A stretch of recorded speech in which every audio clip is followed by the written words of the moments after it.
For many years now, Russ and Craig have had many wide-ranging conversations with folks from all over the gaming world. This is one of those conversations. D6G, the Lost Chapter.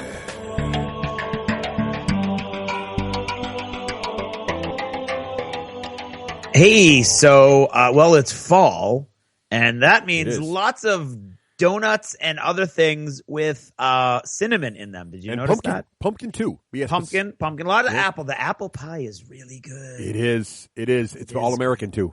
It is good. So settle in. Have yourself what are you having there? You're not having a coffee. You don't. No, I will have coffee, but I like the unsweetened iced tea, and I also do like the pumpkin muffin. And what are you having right there? Well, that's not a pumpkin muffin in your cup. I know that. Oh no, this is just an iced tea. Yeah. Okay. Well, so settle back, and I want to talk a little bit, Russ, about all of this role playing that you've been doing with your kids because it sounds awesome, and we've been getting a lot of questions. It's like a whole new gaming group, really. It's kind of exciting. So it's been great. So. Where should I begin?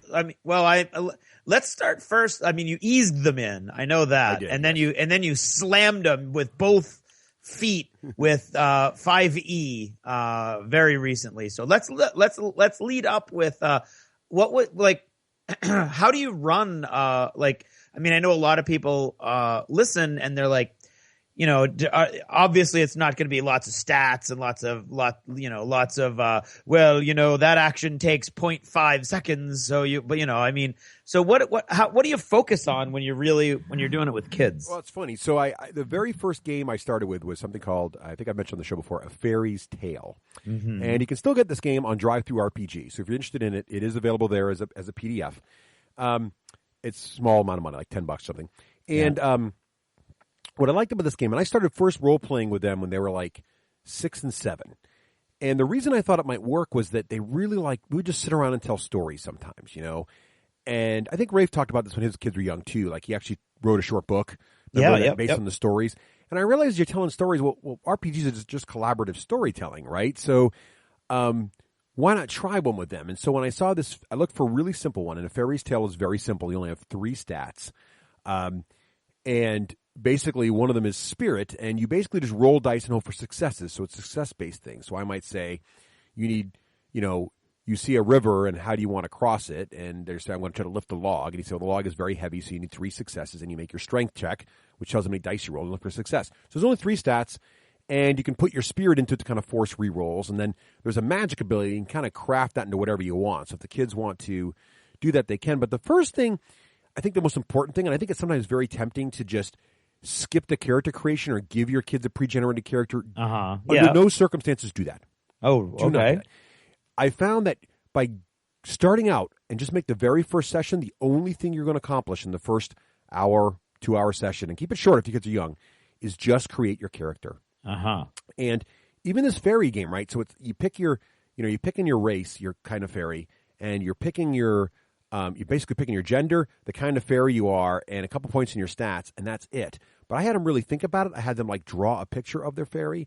I had them write down, when they were really young, they didn't write down, but just tell me a little story about their character, and they really got into it. They really got into who their character was, even before playing it. And that gave them a lot of ownership into watching the character. And the very first thing they did when they met their cousins, who also played with them, was ask and interact and really want to find out about their story, too. So you really make it about that. You think the kids are going to want to go off on this grand adventure, and they do, but really that's important, and that gets them into the game. Yeah. And then so it's all about the story. I think so, but it's all about the story they make with you. I think that's really the key. Right. Yeah. And one of the things about the fairy game that I really liked was there was also this element that if you made something more complicated, like you would get bonus spirit points. You kind of like bonus rerolls, essentially. And it encouraged you to make things harder. So I would say something like there's a cliff to climb, and one of the kids might say, but Dad, it just rained and the cliff is extra slippery. So they change the story, make it harder. And they really got into that. They really got into making it part of the story. And what was great about the fairy game, too, is because it was so simple, there was no need for complex combat mechanics, right? So I kept it very, very simple. I didn't bother with miniatures on the table or anything. I would just say, there's a, evil goblin about to attack you, and he's he's a short run away. What are you going to do? And things like that. Kept it very, very broad and made the challenges really not even about combat a lot. Made the challenges about, crossing a river or dodging raindrops as they're falling and stuff like that. And they really, really got into it and really worked very, very well. And you can keep the story simple and sort of ramp it up and keep it. And what's fun about playing with kids is they haven't seen all the tropes yet. So you can bring all the classics in, and they don't really, it's not like, oh, here we go, right, evil goblin run by the queen again, kind of thing. And you can just play all that.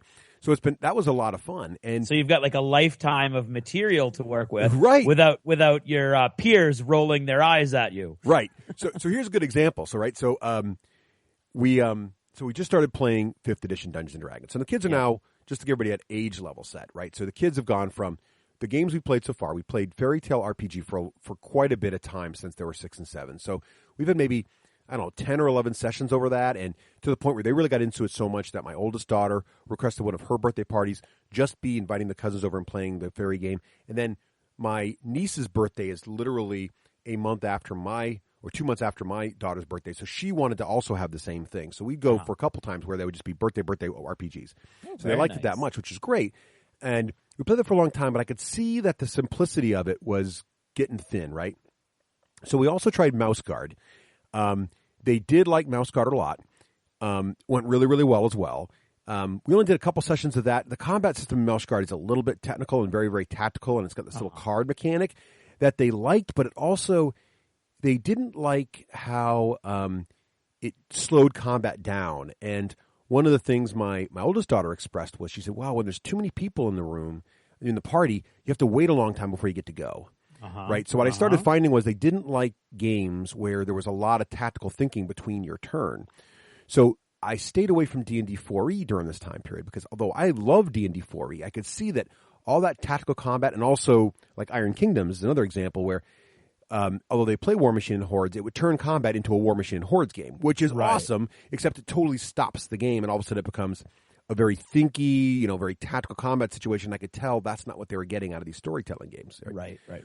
So I was very careful, and so Mouse Guard was good, but didn't really have that edge. So we went back to the fairy game a little while, and then 5e came out. Now, I'm not going to get all the technical details of 5e because I'm sure we're going to review it in a not too distant episode. But what's neat about 5e is that it goes back to the roots of D&D in a way. It does simplify a lot of stuff also, so it's not like 2.0, but it gets back to feet for distances. You can use squares, but there's no longer this idea of, two guys on the side as a flank, and if you're behind them, there's this, and there's all these little, there is attacks of opportunity, but it's pretty much if you just disengage with the guy, but you can always dodge to get away for free. So it's very simple, right? It's still really elegant, and it got a lot of depth to it, but it's very simple. And when I started reading 5e and started putting the connections together, my girls have been just devouring fantasy books. I'm like, this would really do well for them. Yeah. So strike while the iron is hot. That's what I was thinking. So I got the I think I told the story a little bit. So I got the player's handbook one night when we had a lightning storm, and we went to Barnes & Noble because the power was out. So we took them there.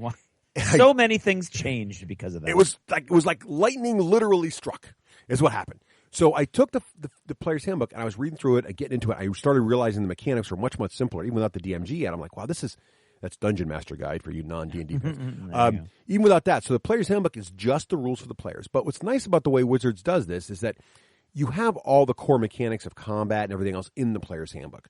All you're missing with the DMG is, how do you set up an encounter so it's balanced and, things like that. And so maybe some more nuanced things to options for how you can gain experience points and milestone experience system. And some of those things are more nuanced in the D&D, in the Dungeon Master Guide and ideas about creating scenarios and stuff and ideas for NPC playing and things. But the player's handbook's got all the meat you need. Plus, the artwork in 5e and the way they spend like 2 pages just describing a dwarf, just describing a tiefling, and of those maybe 2.5 pages, only the last like paragraph and a couple of their sentences are actual stats and mechanics. The rest of it's just fluff, like what would a dwarf say to a tiefling? What would a dwarf say to a half-elf? How would he react to it in the room? That kind of stuff. It's awesome. Cool. So is it clearly defined, like where the fluff ends and the rules begin? Yeah, like, they're interwoven. Yeah, it's pretty much interwoven, but it's interwoven in a way where it's not like you're all of a sudden like, it's not overwhelming at all. It's almost like dwarves have dark vision. Dark vision lets them see 50 feet because the rules now are all like,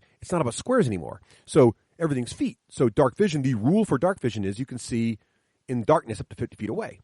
well, that's pretty simple, but it's also the mechanics. You know what I mean? Like, it's kind of back to that state, which is great. So that was the art. They just got really into it. And they're like, oh, and my oldest daughter was like this tiefling thing where they don't like him and they have demon blood and not everybody trusts them and and then there's this warlock with pacts with demons, and she got into this whole thing where she wanted to write a backstory. She instantly wanted to multi-class. I'm like, really? Nice. Multi-class? She's like, well, I want to start as a bard, but I want to have been born, coming from this underworld where a demon has made a pact with my family and is threatening to wipe out my world unless I do their bidding. But I don't have to do it until I'm 20. And right now I'm like 16. And when I get to 20, then I'm going to multi-class and become a warlock and have to do the demon's bidding. I'm like, that's awesome. So they've been playing they've been like nonstop on Sims 4, nonstop on video games, right? Which is, I don't mind that, but Sims 4 and Minecraft and everything. They got into this and they're like, Dad, let's make characters today. So I sat down with them, made their characters, went through the whole process. And at first I could tell my youngest, who is 10, was a little intimidated by the rules. You've gone from fairy tale game, which got 3 stats and that's it. And all of a sudden you're Dungeons and Dragons, you got your 6 core stats, strength, dexterity, wisdom, constitution, all that. Then you've got bonuses for all that. Then you get hit dice. Then you got hit points. And really, if you're an old school D&D player, it's going to look simpler. But if you're a kid coming from 3 stats, all of a sudden like, oh, man, right? But the way the character builds, like, so you take your character, your race, then you pick your class, then you pick your background, and those 3 things inform your starting skills, and inform your abilities, and inform your starting equipment. So by doing those 3, it's not like now, 10-year-old kid, here's 100 gold, go figure out what you got to buy and don't buy the wrong stuff. That's an optional way to build, but if you just pick the 3 things, you're like, I want to be a street urchin who is a bard, who is a tiefling, it's pretty much your character's built for you, and then you roll your dice, and it even tells you for quick build, like, if you're being a bard, make sure you put your highest stat in this ability and your second highest stat in that ability, and then go from there. So it really guides you with exactly what to do so you don't make a really dud character, right?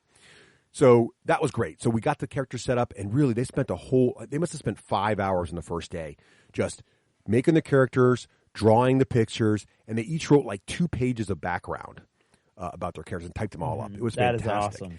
So they really got into it, Craig. They really got totally into the background. So it's all about the imagination and the story, but now they've got the character element in, and it really very is cool. And they, because they've read so many fantasy books, it's like I get to play, and this is a funny side thing. So the monster manual literally just came out like the day before our first session, and so just to inspire them more, because everybody out there, if you have not seen the new 5e monster manual, just go page through it. I double dog dare you to go into the store, page through this thing, and not buy it. It is so beautifully done. The art is fantastic. And again, the way the rules tie to the fluff, it's written in there, you just get engaged with like, you can just, because the rules are less about really complex mechanics and more just about the fluff is the rules and the rules are fluff, you're just like, oh, wow, it's like, that's how a unicorn works and that's how he would attack you. And so my youngest daughter's like, wait, there's unicorns in this game?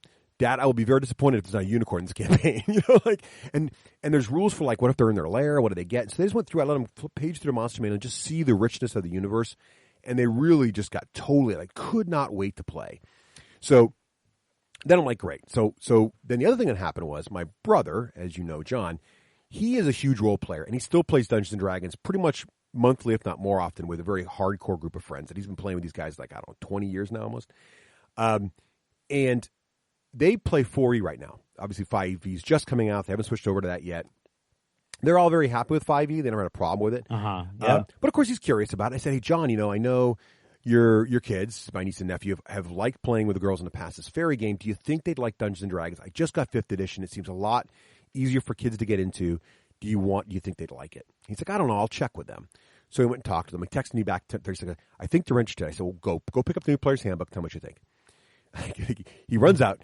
John, as soon as he gets something in his head, he's like, I'll try to find it. So he goes find the player's, the next big thing. Right, he finds the player's handbook, and he's like, okay, I showed it. Oh, God, Logan can't, my niece, Logan can't wait to play. Logan's all excited. And then, Devin's not sure. Devin's all in. He can't wait to play. So they got all excited. So I'm like, okay. So now I've got, and he's like, we've taken all of Sunday off for us. We can play all day. I'm like, oh, that's awesome. So I got 4 kids playing all day D&D. This is going to be great. Oh my God. I've got an entire day of content to create. That's like, 8 hours of content. I got to come up with an entire content thing as a dungeon master. I've got a real job to do. I got to figure this out. And by the way, I got kids who, I don't know how long, with older players, you can kind of count on them, you can give them like a bar scene. You can count on them blowing 2 hours trying to figure out who they should talk to in a bar, right? Right. Yeah. Or give them a corridor, and they'll argue for 20 or 30 minutes about who should take the 10-foot pole and where should they poke and who's going to grab the rope. And so you can get away with a little bit of content and make it a long day. But with kids, I'm like, they're not going to be distracted by that kind of stuff. They're just going to barge in and do crazy stuff. And, so I'm like, I need a lot of content. So then I'm thinking, well, geez, what am I going to do? I got to make something up. And I'm, I have all these ideas in my head.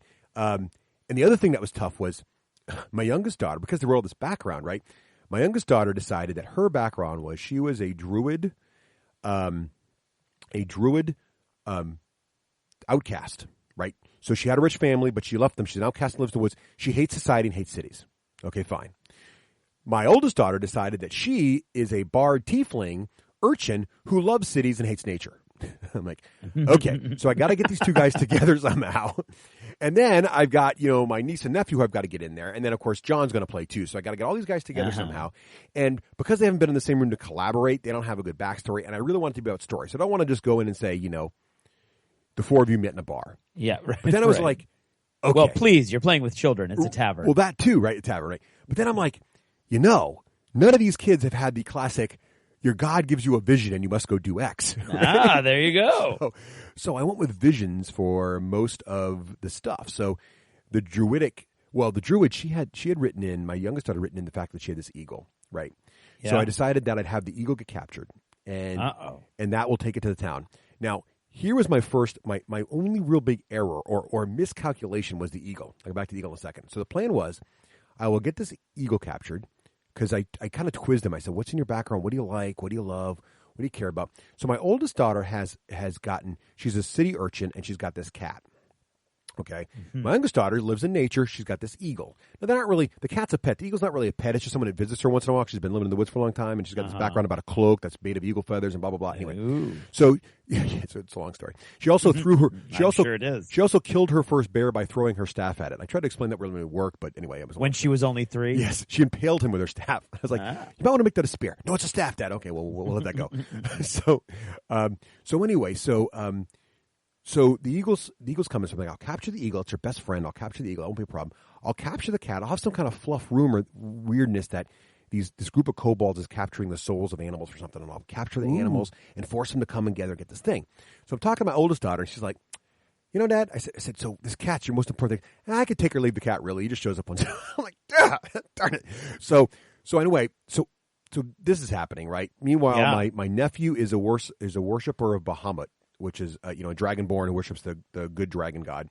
And then fortunately my brother John and his daughter, they became friends. He decided that he was going to be a wizard, a knowledgeable scholarly wizard, and he threw me a bone and said, I'll be traveling to wherever you want to go, just give me a reason to be there, and I will have rescued Logan, his daughter, on the way, and she'll be in the wagon too, and she'll be like my companion because I'll have paid for it because I need a bodyguard basically. She was going to be a ranger. So I'm like, okay, that works. At least 2 of them together. So I'm thinking I need all this material. And then I realized, wait a minute, none of these kids have ever played a single Dungeons & Dragons module ever. So I could use any Dungeon Dragon module from any time period. I'd be okay, and I could just try to adapt it to 5e. So I'm walking around thinking about this, and lo and behold, again, the day before I go to play, the Horde of the Dragon Queen comes out. So this is the very first supplement for 5e. It is a hardcover book, and it's instead of a single little paperback module, it's a hardcover book that handles, it's this really, really long, involved adventure that takes characters from level 1 to level 5. And then there's another hardcover book coming out in December that's going to continue the story from level 5 through level 10. So you can basically have this entire adventure planned out from 1 through 10, which should be a long period of time. So I'm like, that's pretty cool. So I'm like, well, I can grab this and I'll take things from it. But as I read through the book, and no spoiler, but the very, very first adventurer is a small town is attacked by a cult of a dragon, and there's a dragon attack on a small town. I'm like, this is brilliant because A, these kids have all played Skyrim, and they would be nothing cooler than actually defending a town from a dragon attack, which is exactly what you do in Skyrim. B, if you're playing a game called Dungeons & Dragons, there needs to be a dragon in pretty early on.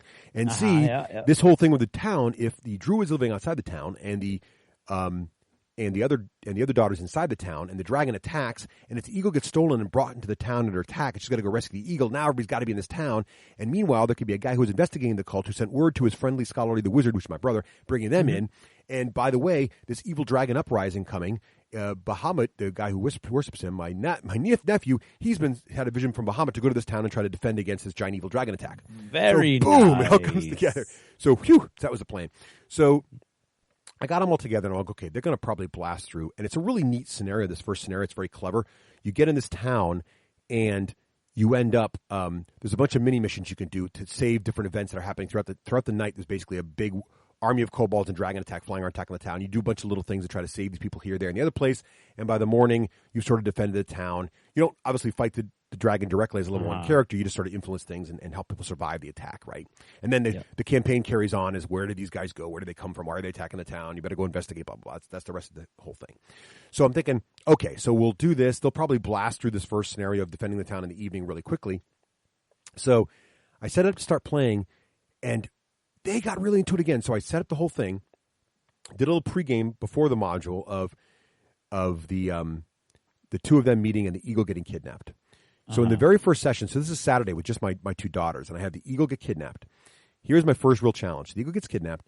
I end the session that day, and I said, you don't rescue your eagle. Big drama. The eagle's flying. This winged kobold, Urds are winged kobolds. This winged kobold has captured the eagle in a net. He's flying to the town, and I gave him a chance to try to save him. They fought. They did really great. They wiped out a bunch of kobolds, but they couldn't get this Urd just in time. It worked out very well. They actually rolled badly and everything, so they let him escape. He's heading towards the town, and as he's heading towards the town, they see the dragon flying in and the armies of kobolds going towards the town, and they're Rose is with a character who's got her family in the town going, no.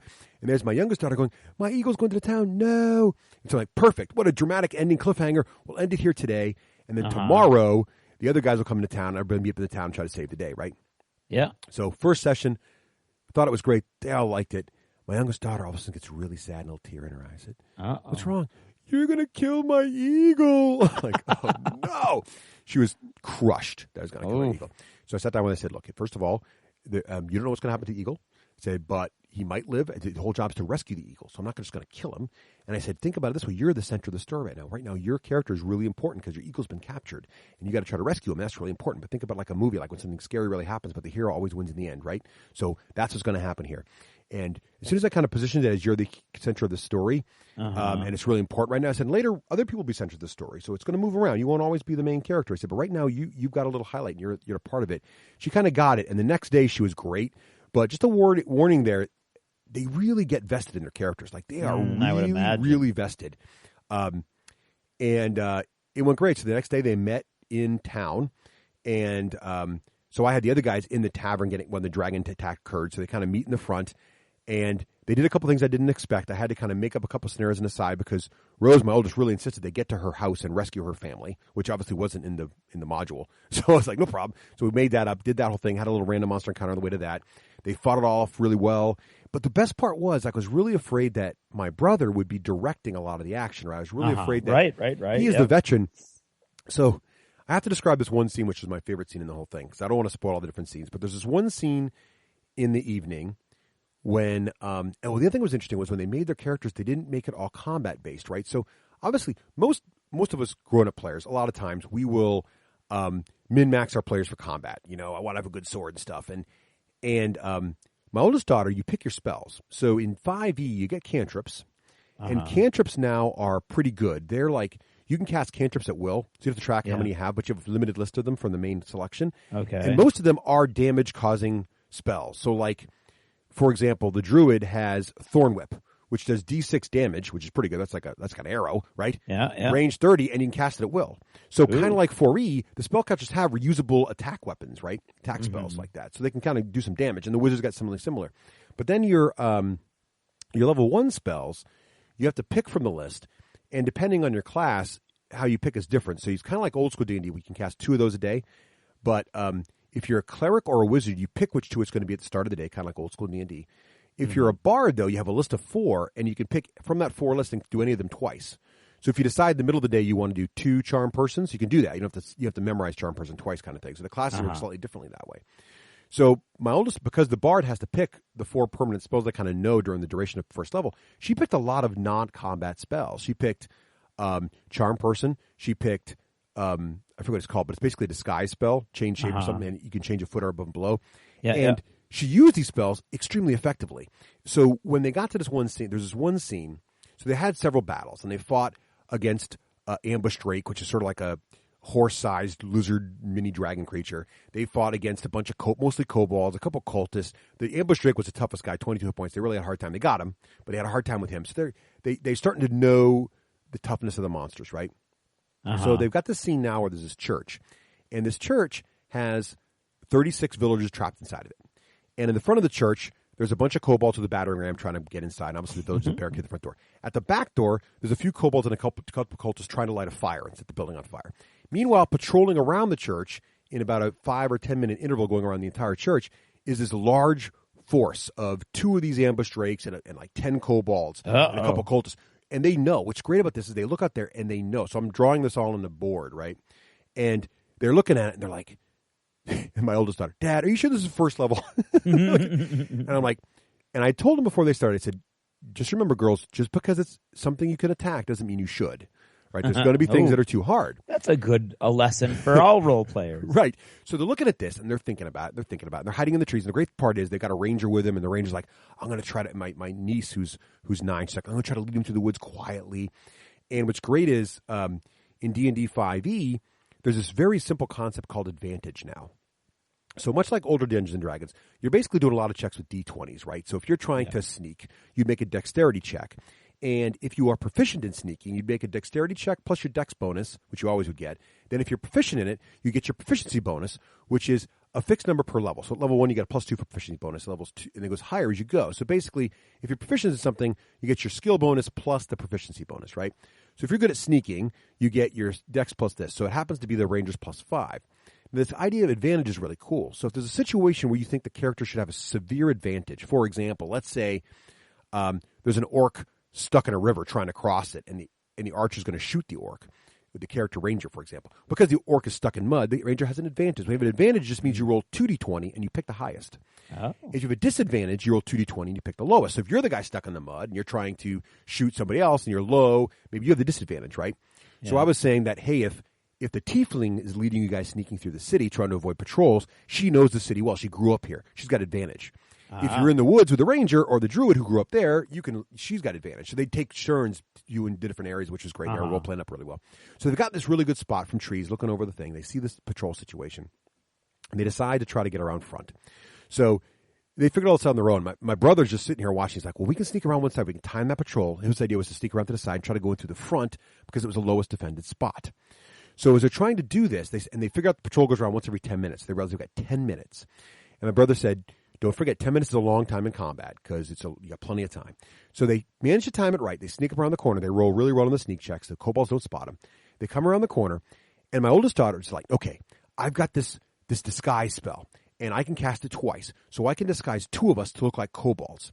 And my nephew's like, well, I'm a dragonborn. I can speak Draconic, and that means I can speak the same language as the kobolds. So if you disguise us, we can walk up there.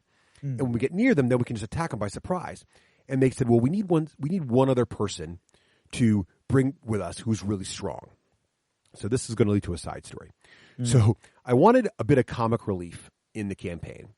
And here I stole another trope that is tried and true. And if I did this to a bunch of gamers, they'd be like, oh, really? But the kids loved it. So in the pregame part, in the first day with just my daughters, when they were going through the woods trying to find who stole the eagle, they heard this guy crying, going, bunny, bunny, bunny, bunny, bunny, bunny.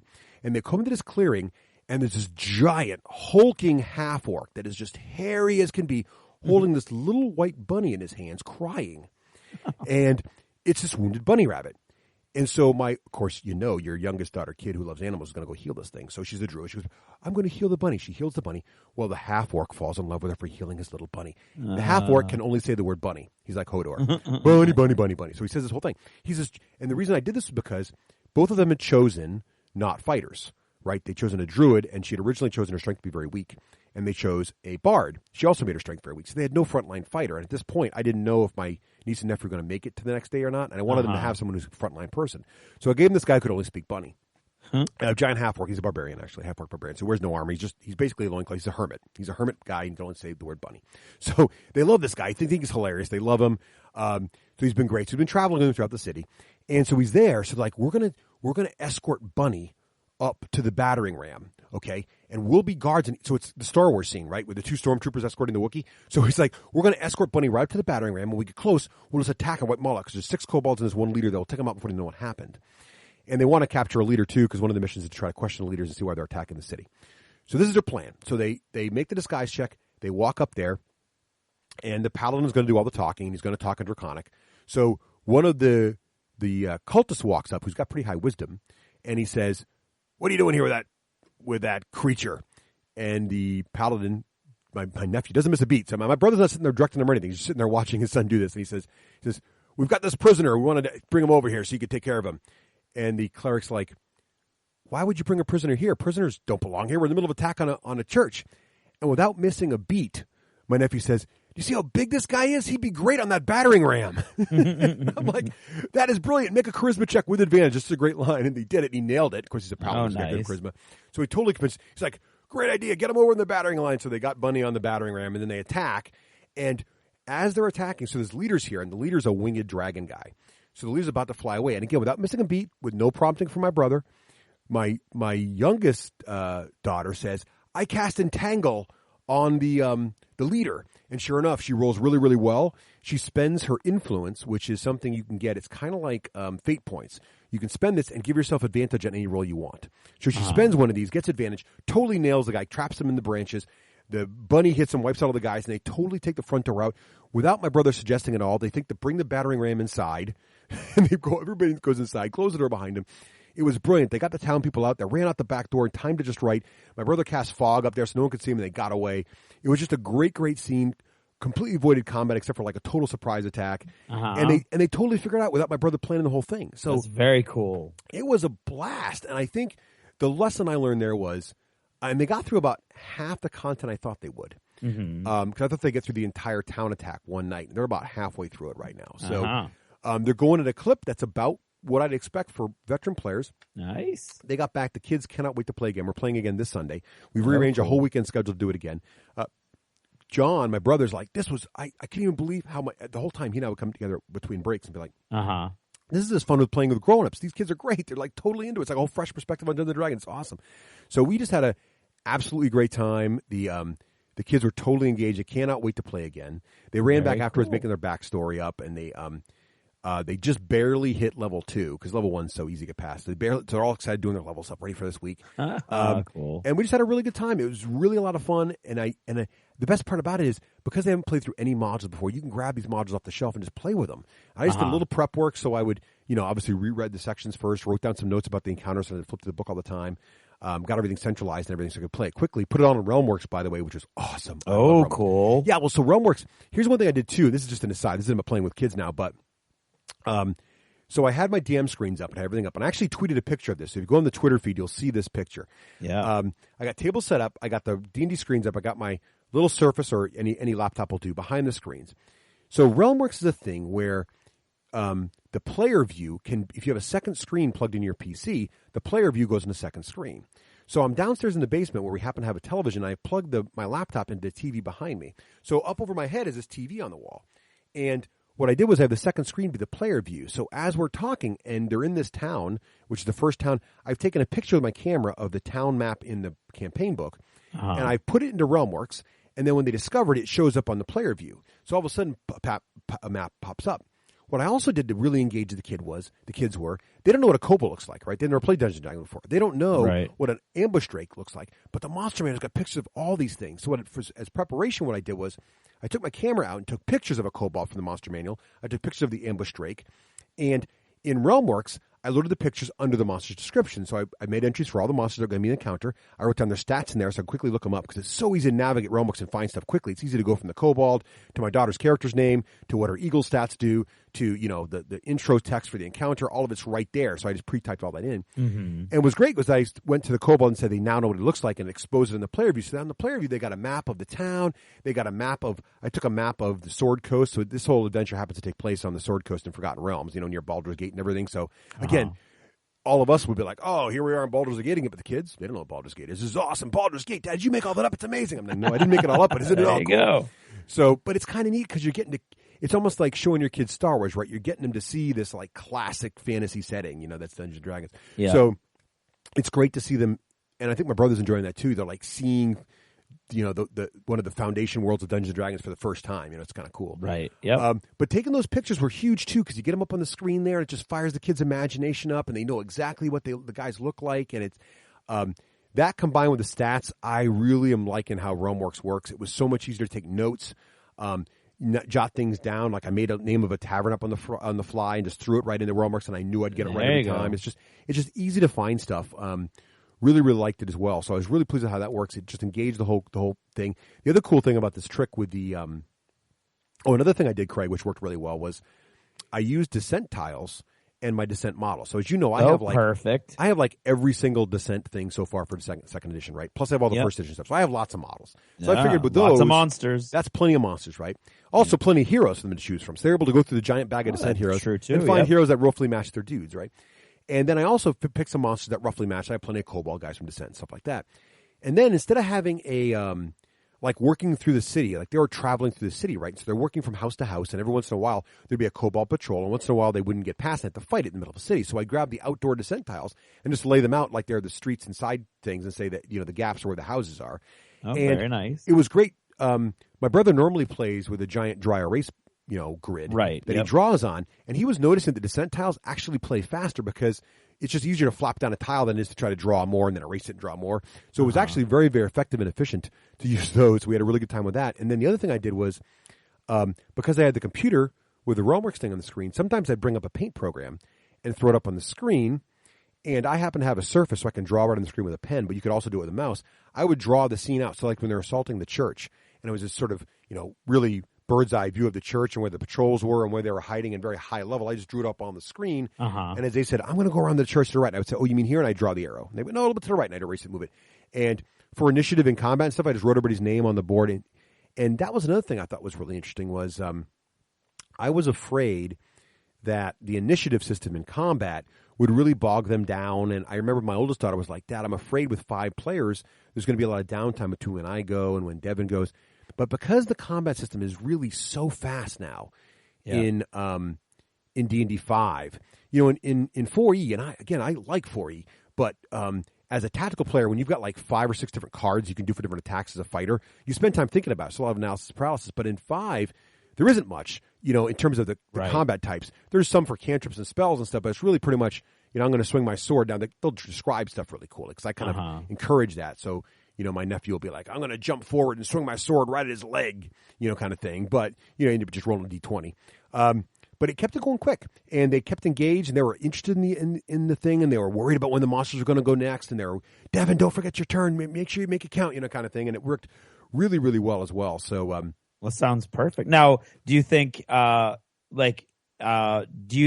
kids who didn't do those other role-playing games when they were younger could jump into 5E with your help, like with the way you kind of brought them into it? Or would you recommend somebody start with something a little, a little simpler? That's a great question. So I think it's interesting because my oldest daughter, they kept asking to play the fairy game, right? So this is the first 5E. After they played the first day of 5th edition, my oldest daughter said, who loves the fairy game and doesn't want the story to end, she said, I don't think I could go back to that game. It would feel too simple. Like she was worried about the complexity. Now she likes it. Yeah, so, well, that makes sense. And I think at age 10 and 12. So my oldest is 12. My nephew just turned 12. Yeah. The younger ones are my daughter's youngest is 10 and my niece is 9. Right, she's about to turn 10. So at that age, and we played for 6 hours straight. Okay, with like a half an hour break for pizza in the middle. That was it. It was like classic D&D session. They loved it. Only near the very end did my niece get a little bouncy. And even then, it was like a climactic. It was the church scene. It was the really big finale for the day, and they were still like into it. It was almost like they were so excited. Kids get excited, they get bouncy. That was kind of like how they were doing it. But I could tell they're also getting. They've been sitting down for a while. But your question's a great one. So I think you could start with 5E, especially if I still think the most important thing to get a kid engaged with a role playing game is have material they really are passionate about. Right. So if your kid devours fantasy books, someone asked me this the other night. I was just on the Dice Tower Showdown debating cosplay. Totally off topic. Yeah. But totally at the end, one of the guys asked me, so I was raving more off the air about how much I was enjoying 5e. They said, would you play Savage Worlds over D&D, or would you now play D&D over Savage Worlds? And I said, it depends on the setting. If you're fantasy, I would pick D&D every time. There's no richer fantasy setting with more depth to it. But for all other things, obviously Savage Worlds is a really nice, fast, simple system. I think for the kids, it'd be the same sort of thing. Savage Worlds is almost simple enough, too, I think, for a 12-year-old to handle. Yeah. So I think if you're looking at, at 12, you're at an age, that's when I first played D&D, and it was a hell of a lot more complicated when I was a kid. Right. So I think at 12, you're going to be fine, especially if the kid's passionate about it, especially if you slow down and take time to just go through the character creation process. The other thing I did, too, was I didn't overwhelm them, right? So when we first sat down, I was like, let's think about what race you want to be, right? Let's think about what class you want to be. Okay, let's think about what background you want to have. Let's just roll your stats. Don't worry about this hit dice thing. Don't look at that part of the sheet. Just roll your stats, right? And the other thing for stats creation, too, I did was D&D 5e has a couple different options, though I like the dice still. I still like dice. So in 5e, it's you roll 4 dice, pick the top 3, and then do all your stats that way. But my youngest daughter had a great roll. She had a couple 16s in there. She had a couple 13s in there. Her lowest roll was an 8, but everything else was like over 11. My oldest daughter rolled 9 straight down the board. It was like 8, 9, 7, 8, 9, 7, 8 or something. It was really crappy. So I was like, re-roll it. So I think you want to make sure your kids get a good start there. Right, But I think the fairy game is going to be too simple. I think if all your players are under 10, I would start with a fairy game or something of that nature, or maybe Mouse Guard, where it has much less stats. Right. But if your kid's a fantasy fan, I think Dungeons and Dragons is really going to nail them, because pretty much if they read Percy Jackson, all those gods are in there, right? If they read Harry Potter, all that wizardry's in there. If they read, there's all these other fantasy books with hippogriffs and everything else, and they're all in there, and unicorns are in there, all the stuff. That's what D&D is. It's all the fantasy. They've been watching. Most kids nowadays have seen Lord of the Rings. They've literally seen, the material that Dungeons and Dragons was created from on the movie screen, right? So So they're gonna be engaged with it, and I think in 5th edition especially, I would never have recommended 4e to any but the most diehard gamer kid, right? I think 5 you can jump right in. I really do. I'm not sure Pathfinder. To be fair, I haven't played Pathfinder. I know it's the same as 3.5, but I don't think 3.5 would be harder to dive in with too. I think 5e is really, and I'm sure I'm getting emails that people say Pathfinder works fine for my kid. I'm sure it does. Kids are always smarter than we give them credit for. But 5e, I think, has got a sweet spot between, because you can play it really loose. You know what I mean? Because it's all in feet and very vague. Or you can play. Now, we actually played with grid because I used the Descent board. It had squares on it, and they got right into the idea that the squares are 5 feet each, so all the ranges. It's just like old school D&D. Every square is 5 feet, so you look at your range of 30 feet. Well, that's 6 squares. So they knew how far they had to move, and they knew to get by a guy, they'd make an attack of opportunity unless they did this. So they knew the basics of that stuff. That didn't take long to get down at all. So they got it. They really dug it, and I cannot stress how much fun we had. It was such a good time. Well, I think that the point about seeing it through those fresh eyes and enjoying it all over again is huge. I think so. You could tell John and I just kept looking at each other like, this is so awesome. Because watching our kids, it was like we went back in time and we were 12 again, too, playing D&D for the first time. It was just like that. It was so awesome. And what's great about it is you're spending quality time with your kids. These are story. If you think about it, there are very few good role-playing experiences you've had, right, that you don't remember for the rest of your life. Yeah. There's all these moments with your friends that back in high school I remember, and even being 12, I remember my very first D&D session when I was 12. Basically, we walked across the bridge. We found a map under the bridge. It took us to a dragon's lair. Somehow we killed the dragon at level 1. I don't even know how that happened because it was DM's first time too. And then we spent the rest of the night going through the Dungeon Master Guide and picking all the magic items we're finding in the loot pile. That's all we did. Oh, I'm going to get a plus one holy. It was just the totally lamest adventure ever, but it didn't matter. I got us addicted to this game. Yep, there you go. And I know, and I think that's what John and I are realizing is we're making these memories of this story that our kids are going to tell each other and we're going to have with them forever. And it's just really a special thing. I'm going to get too, weird about it, but it just was awesome. I cannot stress enough how much fun it was. Yep. Very cool. So that was my Dungeons and Dragons. Great. Adventure. And it brought us right to closing time. So there you go. And everybody's smiling and happy over there also. We're not getting kicked out. Right. We're not getting scowls. Role-playing with children brings happiness to everyone. It does. I'll have another pumpkin muffin. On your way out.